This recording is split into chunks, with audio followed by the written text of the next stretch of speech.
ছি ছি, কি কথা বলছেন আপনি? আপনার লজ্জা করছে না এটা বলতে? আপনি আপনার সন্তানদের কথা ভাবুন, আপনার মুখ চেয়ে বসে আছে তারা, আপনি চলে যাবার কথা বলছেন। আপনি না হয় সারাটা জীবন জেলের ভেতরে কাটিয়ে দেবেন, কিন্তু আপনার সন্তানরা যারা বাইরে থাকবে সারাটা জীবন অপমান, উপেক্ষা, লাঞ্ছনা এসব সহ্য করে বেঁচে থাকতে হবে তাদের। এত বড় শাস্তিটা তারা কেন পাবে? তারা কি অপরাধ করেছে আপনার কাছে আপনি বলুন? কাঁদবেন না আপনি, আপনি প্লিজ কাঁদবেন না। আপনাকে যে প্রশ্নগুলো করা হবে আপনি তার একেবারে সোজাসুজি উত্তর দেবেন, সত্যি উত্তর দেবেন। আপনি এরকম একটা পদক্ষেপ নেওয়ার কথা ভাবছেন কি করে? আপনার বন্ধু রোহিত সেন অক্লান্ত পরিশ্রম করে চলেছেন আপনাকে বাঁচানোর জন্য। ইনফ্যাক্ট এরকম একটা মিথ্যে দোষারোপ যাতে সাকসেসফুলি কেউ না করতে পারে, আপনি যাতে এর হাত থেকে বেরিয়ে আসতে পারেন, তার জন্য সমানে চেষ্টা করে চলেছেন আপনার প্রাক্তন স্বামী অনিন্দ্য সেনগুপ্ত। আপনি দয়া করে চুপ করুন। আমি কারো কথা শুনতে চাই না, কারো নাম শুনতে চাই না। অনিন্দ্য সেনগুপ্ত সম্পর্কে কোনো কথা আমি শুনতে চাই না। আপনি শুনতে না চাইলেও কথাগুলো তো সত্যি।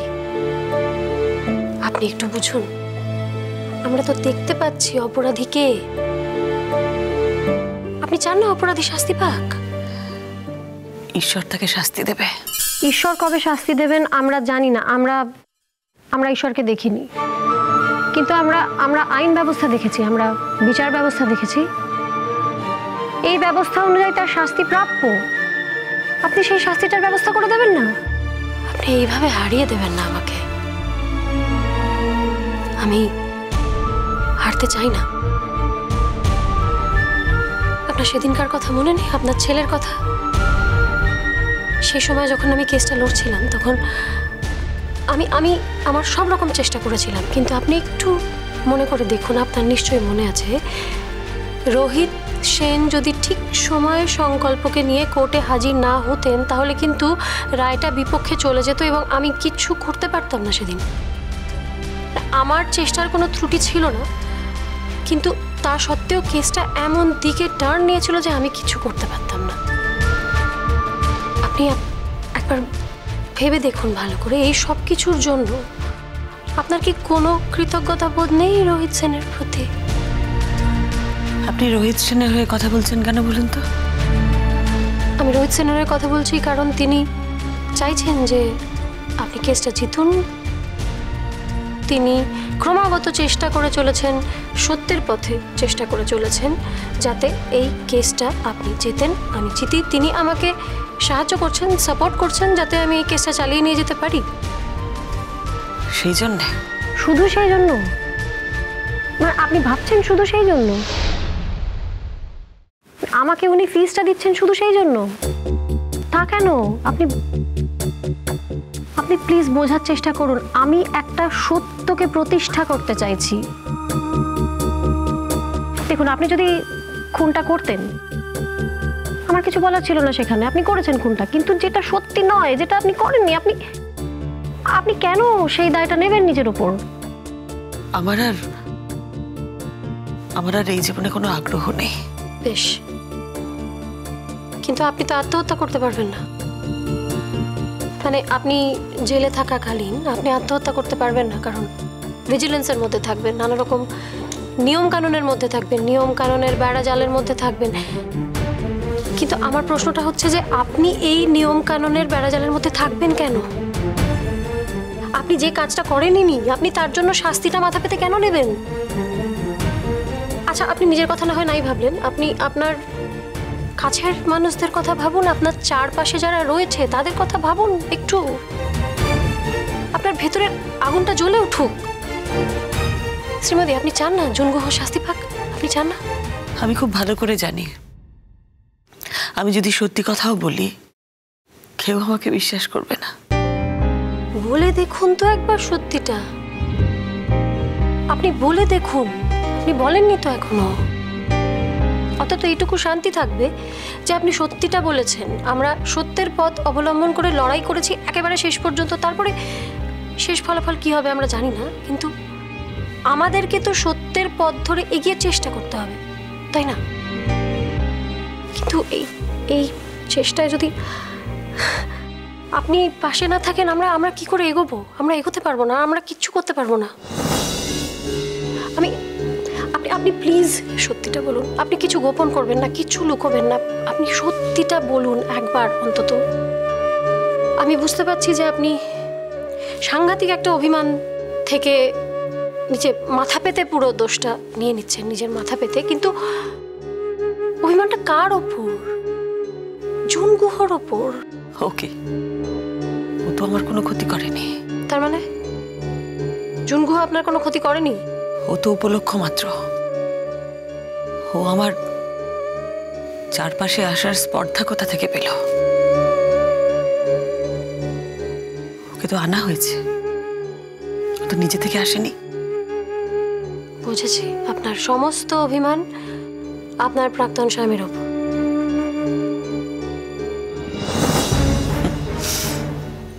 না না,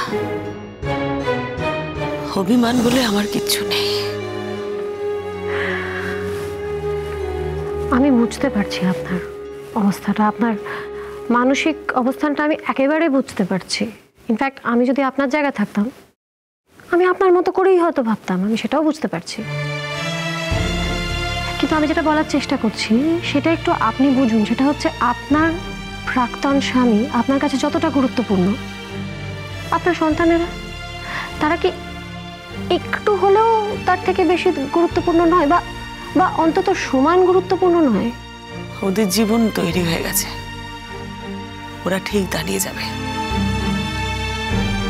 আর তার থেকেও বড় কথা হলো, কারো কি মা মারা যায় না?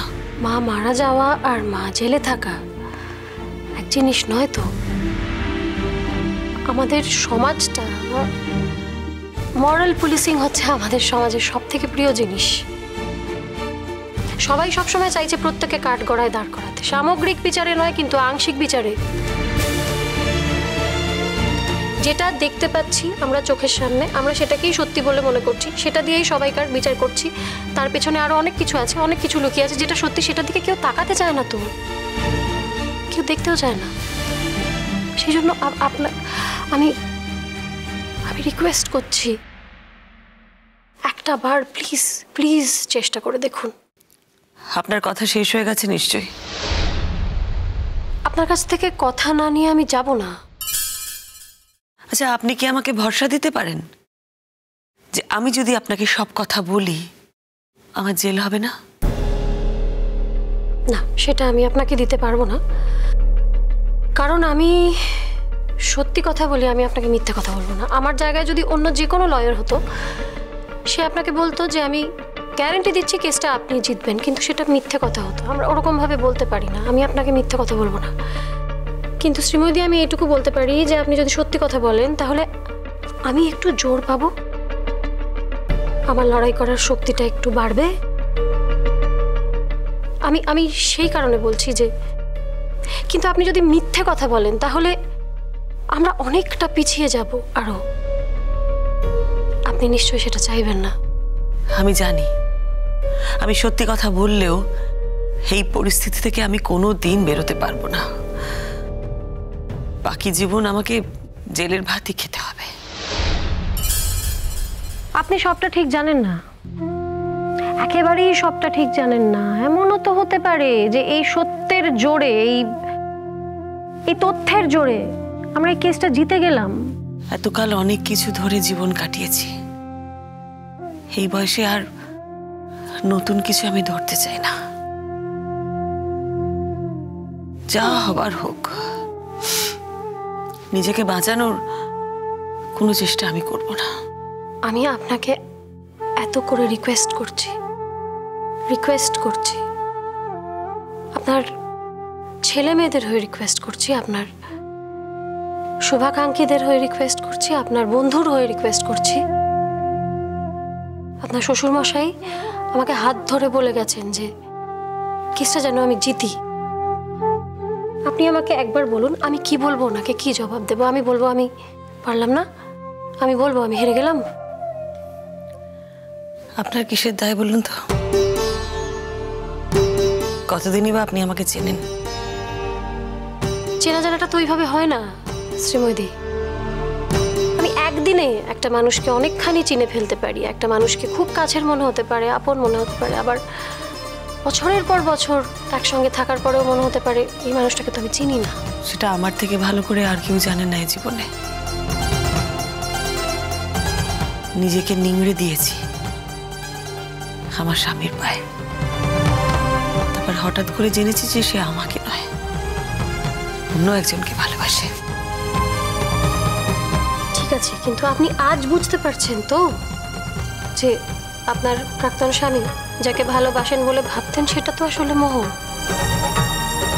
উনি আসলে আপনাকেই ভালোবাসেন। আমি বিশ্বাস করি না।